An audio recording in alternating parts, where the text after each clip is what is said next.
one of the hardest lessons for any amateur magician to ever learn is how to effectively include rest and stillness into the working of any magical effect. The tendency is to rush through the moves and past the sleights as quickly as you can in order to reach the climax and the revelation as soon as possible. But this cramming together of each move without space in between actually robs the illusion of its power and its effectiveness. For example, take the classic production trick where an empty hand is seen to magically produce a coin. Now obviously there are sleights and movements that you need to learn in order to do this trick. However, the magic creating moment actually occurs in the space between the action and the revelation.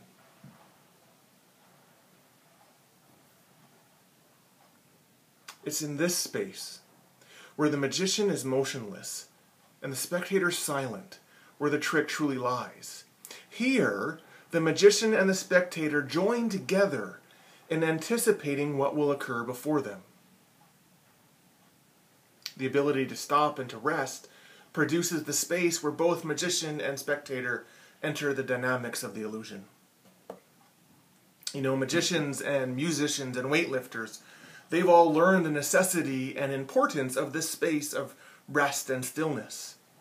Why then is it so hard for us to cultivate this into our spiritual lives? It can be easy for us to make our spiritual life about the need to do more or to try harder.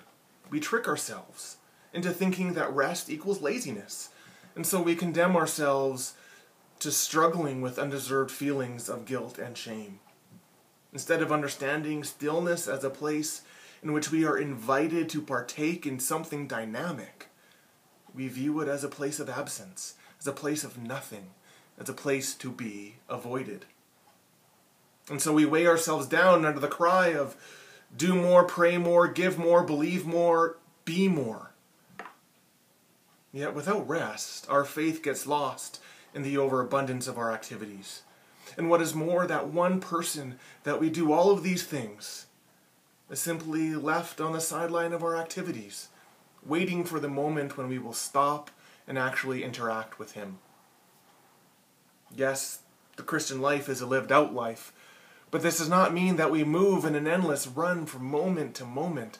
Rather, our spiritual lives include those necessary times in which we are motionless and silent before the one who is truly greater than ourselves.